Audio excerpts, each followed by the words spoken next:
বৈপ্লবিকের আরেকটা ভিডিওতে আপনাদের সবাইকে স্বাগত জানাই। আমি সৌরভ, আমি চ্যানেলের হোস্ট। যারা আমাদের পুরনো সাবস্ক্রাইবার তাদেরকে ওয়েলকাম ব্যাক। যারা নতুন সাবস্ক্রাইবার আমাদের ভিডিও দেখছেন এইবারে প্রথমবারের জন্য, কন্টেন্ট চেক করতে পারেন। আমরা ক্লাসিক অ্যান্ড কন্টেম্পোরারি লিটারেচার নিয়ে কথাবার্তা বলি এবং রিলেটেড ডিফারেন্ট ইস্যুস নিয়ে কথাবার্তা বলি।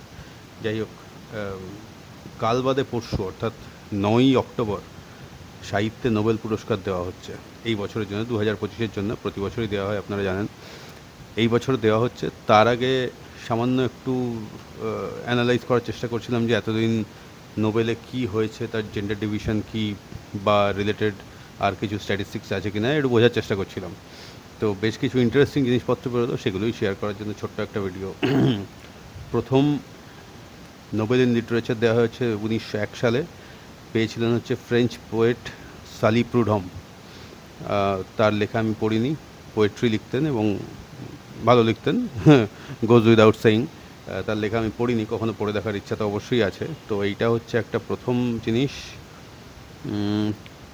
2024 পর্যন্ত টোটাল 121 জন Nobel laureate, Nobel in literature laureate আছেন, বা নোবেল লরিয়েট ইন লিটারেচার আছেন। তো তার মধ্যে এই 121 জনের মধ্যে 103 জন হচ্ছে পুরুষ এবং মাত্র 18 জন হচ্ছে মহিলা। এটা একটা ভয়ানক জেন্ডার ডিভিশনের একটা ভয়ানক চিত্র আর কি। কিছু বলার নেই, কেন মহিলারা পাননি, কেন পুরুষরা বেশি পেয়েছেন, তার জন্যে লেখার মান অবশ্যই আছে। আরও কিছু আছে কি না সেটা বলতে এখন পারবো না আর কি, সেভাবে দেখিও নি খুঁজে। এখনও পর্যন্ত নোবেল লিটারেচারে নোবেল পুরস্কার যে দেওয়া হয়েছে লিটারেচারে, তার মধ্যে 4বার দুজনকে একসাথে দেওয়া হয়েছে। মানে 4টে বছর এরকম ছিল যেখানে দুজন লেখক বা লেখিকাকে একসাথে পুরস্কার দেওয়া হয়েছে। তো সেইটা একটা ব্যাপার। প্রথম এশিয়ান হিসাবে নোবেল পেয়েছিলেন আর কেউ নয়, আমাদের সেই দাড়িওয়ালা চিরকালীন ভদ্রলোক রবি ঠাকুর। তিনি হচ্ছেন প্রথম এশিয়ান পুরুষ হিসাবে পেয়েছিলেন। এবং প্রথম এশিয়ান মহিলা হিসাবে পুরস্কার পেয়েছেন, নোবেল পেয়েছেন সাহিত্যে সাউথ কোরিয়ান লেখিকা হ্যান ক্যাং। তার এই বইটা আমি মনে চ্যানেলে দেখিয়েছিলাম কোনো একটা ভিডিওতে, দ্য ভেজিটেরিয়ান। এটা মোস্ট প্রবলি লাস্ট ভিডিওটাতেই দেখিয়েছিলাম। এই বইটা ইন্টারন্যাশনাল বুকারও পেয়েছিল। ভাবুন, 1901 সাল থেকে লেখালেখি চলছে, মানে নোবেলে পুরো লিটারেচারে নোবেল দেওয়া হচ্ছে। সেখানে গিয়ে 2024-এ প্রথম কোনো একজন এশিয়ান মহিলা এই পুরস্কারটা পেলেন। এটা বেশ একটা ইন্টারেস্টিং এবং ভয়ানকও বলবো আর কি। তার অবশ্য বিভিন্ন কারণ আছে কেন এশিয়ান পুরুষ বা মহিলারা কম নোবেল পান লিটারেচারে। সেটা নিয়ে অন্য একটা জায়গায় অন্য একটা সময় আলোচনা করা যাবে। তো এই একটা জিনিস দেখছিলাম। আরও একটা জিনিস যেটা দেখলাম যে কোন দেশ লিটারেচারে কীরকমভাবে নোবেল পেয়েছে আর কি, কত নাম্বার অফ নোবেল পেয়েছে।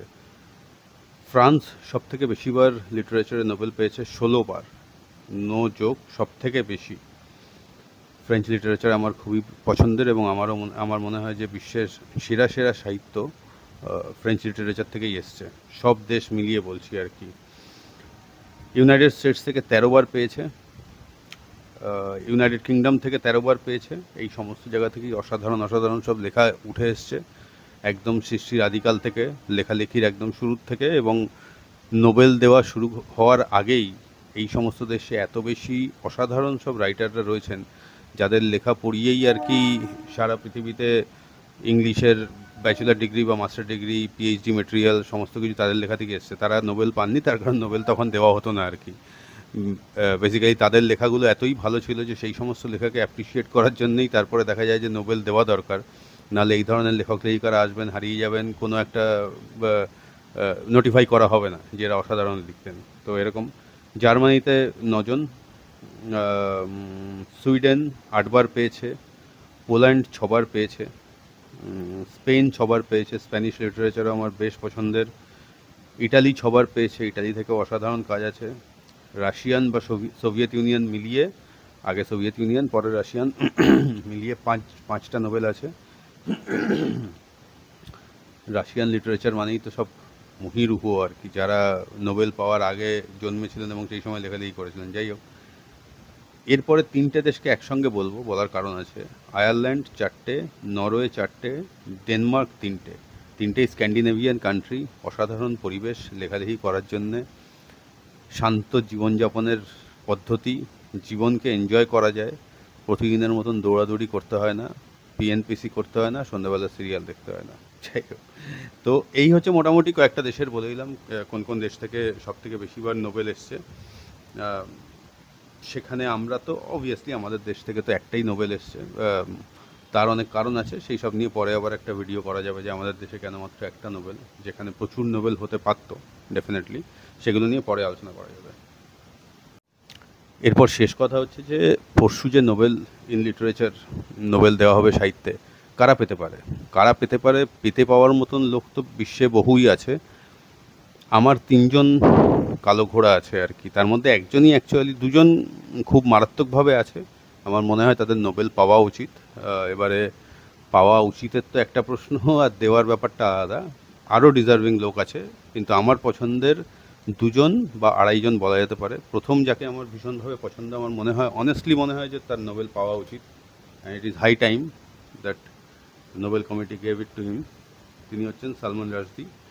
তার মিডনাইট চিলড্রেন আমি পড়েছি, কঠিন, ইজ নো ডাউট অ্যাবাউট ইট।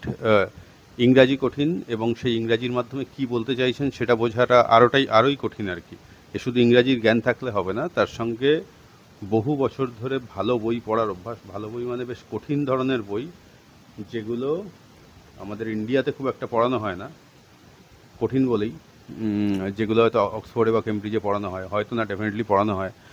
এবং আমাদের এখানে ইংরেজিতে মাস্টার ডিগ্রি করে যখন বেরোয় তারা যে বই বোঝে না, অক্সফোর্ডে যখন গ্র্যাজুয়েশনের সময় ঢুকতে হয়, তখন ওদের ইন্টারভিউ দিয়ে ঢুকতে হয়, তখন সেই বইগুলোকে ওদের পড়ে এসে তারপর ইন্টারভিউতে সেই বই থেকে প্রশ্ন করে, পাস হলে তবে অক্সফোর্ডের ইংলিশ মানে গ্র্যাজুয়েশনে চান্স পায়। মাস্টার ডিগ্রি তো আপনি ভুলেই যান আর কি।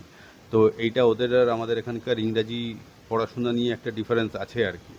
আমি এরকম প্রচুর ইংরাজি মাস্টার ডিগ্রি দেখেছি, কেউ পার্সোনালি নেবেন না, কিন্তু ফ্যাক্টস আর ফ্যাক্টস। ইংরাজিতে মাস্টার ডিগ্রি করে বেরিয়ে অ্যাপ্লিকেশন লিখতে পারছে না, গ্রামাটিক্যাল মিস্টেক হচ্ছে। যাই হোক, রাজদির সেকেন্ড যে বই আমার কাছে আছে এবং আমি পড়েছি, নাইফ। ওনার উপর ছুরিকাঘাত হয়েছিল, মানে ছুরি দিয়ে ওনার মানে there was an attempt on his life, এবং সেখান থেকে উনি বেঁচে যান আশ্চর্যজনকভাবে। ওনার একটা চোখ চলে যায়, পার্শিয়াল প্যারালিসিসের মতন হয়, কিন্তু ওনার লেখার হাতটা এখনও কাজ করে, মাথা আগের মতনই কাজ করে। সেই যে ছুরিটা ওনাকে মারা হয়েছিল এবং তারপরে উনি কীভাবে বেঁচেছিলেন, ওনার নিজের কিছুটা সাহস, কিছুটা লাক, স্ত্রী এবং বেশ কিছু মানুষের ভয়ানক সহযোগিতায়, প্রচণ্ড সহযোগিতায়, সেইটা উনি লিপিবদ্ধ করেছেন এই বইতে, নাইফ। মানে এটা একটা আশ্চর্য ব্যাপার যে মানুষকে ছুরি দিয়ে মেরে ফেলার চেষ্টা করা হয়েছিল, সেই মানুষ প্রাণ সংশয়ের হাত থেকে বেরিয়ে এসে তারপরে কি করে সেই অভিজ্ঞতা নিয়ে একটা বই লেখে।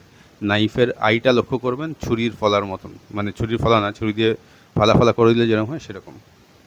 রাজদির আরেকটা বই আমার কাছে আছে, এটাও দারুণ বই, ভিক্টরি সিটি। এটা হার্ড কভার, মোটাসোটা বই আর কি। তো এটা এখন আমি শেষ করতে পারিনি, চলছে। এই হচ্ছে রাজদি, আমার ভয়ানকভাবে ফেভারিট, ভীষণভাবে ফেভারিট, এটা তো বলাই যায় একেবারে। এই বছরের নোবেলের জন্য সেকেন্ড ফেভারিট যে রাইটার, তিনি হচ্ছেন মার্গারেট অ্যাটউড। তার লেখা হ্যান্ডমেডস টেল, বিখ্যাত গল্প, ক্লাসিক, মডার্ন ক্লাসিকের মধ্যে অবশ্যই পড়ে। এটা বুকারও পেয়েছিল, একটা ডিস্টোপিয়ান কাহিনী। ডিস্টোপিয়ান গল্প এমনি, উপন্যাস আমার পড়তে এমনি ভালো লাগে, বাংলায় ডিস্টোপিয়ান উপন্যাস খুব একটা পাওয়া যায় না, হলেও সেগুলো হাফ কুকড হয়, খুব একটা জমজমাট কিছু হয় না। তো এখানে একটা ভবিষ্যৎ সময়ে যেখানে একটা ফোর্স স্টেটকে টেক ওভার করে নিয়েছে, সেখানে মেয়েদের কি অবস্থা, মেয়েরা মানে ভয়ানক প্যাট্রিয়ার্কাল সোসাইটি, সেখানে মেয়েরা কীভাবে বিভিন্ন সমস্যার শিকার হচ্ছে, তাদেরকে কীভাবে ইউজ করা হচ্ছে, এবং সেখান থেকে উত্তরণের কোনো পথ আছে নাকি, মুক্তির পথ কি আছে আদৌ নাকি নেই, এটা বুকার পেয়েছিল। এরই সিকুয়েল মার্গারেট অ্যাটউড কয়েক বছর পরে আবার লেখেন,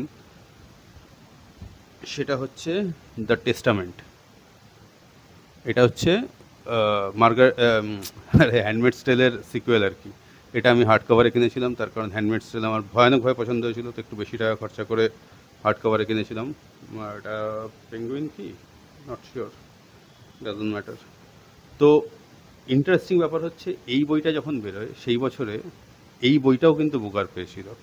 তো একটা মানে দুটো বইয়ের একটা সিরিজ দুটো বই বুকার পেয়েছিল এরকম টাইপের লেখিকা। উনি এর আগেও মোস্ট প্রবাবলি এছাড়াও বুকার পেয়েছেন, সেটা আমি দেখিনি, অ্যাকচুয়ালি দেখে নেওয়া উচিত ছিল বাট দেখিনি। তো এইরকম লেখিকা আর কি। তার প্রচুর বই আছে, বডি অফ ওয়ার্ক অসাধারণ, ফ্যান্টাস্টিক বডি অফ ওয়ার্ক আছে। তার বয়সও হয়েছে, অনেকটাই বয়স হয়েছে। আমার মনে হয় যে তিনি নোবেল পাওয়ার যোগ্য, তাকে নোবেল অবশ্যই দেওয়া যেতে পারে। এই হচ্ছে আমাদের 2 নম্বর ক্যান্ডিডেট। 3 নম্বর যার কথা বলবো, বেশিরভাগ মানুষই নাম জানে আর কি, হারুকি মুরাকামি। তার আমার সবথেকে পছন্দের বই নরওয়েজিয়ান উড।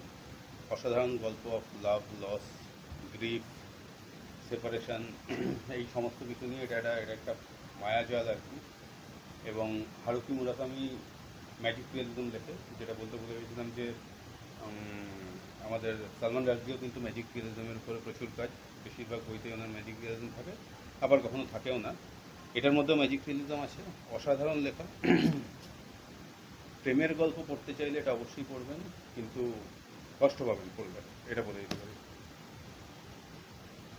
মুরাকামির আর একটা যে বই আমার হাতের সামনে ছিল 1Q84, তো বুঝতেই পারছেন এটা ভয়ানক ব্যাপার। এটা আমার পড়া হয়নি এখনো, সাইজের জন্য এটা এখনো ভয় ধরিনি। একবার ধরেছিলাম, এখানে একটা মার্ক রয়েছে। তারপরে দেখলাম যে সেই সময়ে এইখান থেকে শুরু করে এই পর্যন্ত পৌঁছানোর কত ক্যাপাসিটি সেই সময় আমার ছিল না, মানে সময় ছিল না। তো এটাকে ধরে রেখেছি, কোনো এক সময় পড়বো অবশ্যই, 60 বছরে পড়লেও পড়বো। এই দুটো, আরও প্রচুর বই মুরাকামির আমার কাছে আছে, এদিক ওদিক ছড়িয়ে ছিটিয়ে রয়েছে। এই দুটো হাতের সামনে ছিল বলে দেখিয়ে দিলাম। এই দুজন হচ্ছে আমার হাফ। মুরাকামির নোবেল পাওয়ার সম্ভাবনা এবারে আছে বলে আমার মনে হয় না, বিশেষত সালমান রাশদি এবং মার্গারেট অ্যাটউডকে ছাপিয়ে। তবে কোনো এক সময় হয়তো পাবেন বলে আমি মনে করি আর কি। আরেকজন যিনি ভবিষ্যতে কোনো এক সময় নোবেল পাবেন বলে আমার মনে হয়, তিনি হচ্ছেন ঝুম্পা লাহিড়ী।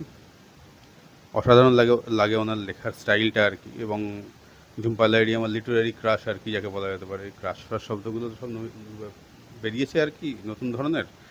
যাই হোক, ওনাকে আমার পছন্দ হয়, খুব খুব ভালো লেখেন। সেই হিসাবে লিটারারি ক্রাশ অবশ্যই। ওনার সব বই আমার কাছে আছে, সব বই পড়েছি। কোনো এক সময় নোবেল পাবেন বলে আমার মনে হয়। এই বলে আজকের ভিডিও এখানেই শেষ করবো, আর কিছু বলার নেই। তাকিয়ে থাকি পরশুদিনের দিকে, যিনিই পান চ্যানেলে আপডেট তো দেবই। ইন দ্য মিন টাইম ভালো থাকবেন, সুস্থ থাকবেন এবং ভালো বই পড়তে থাকুন। Bye bye.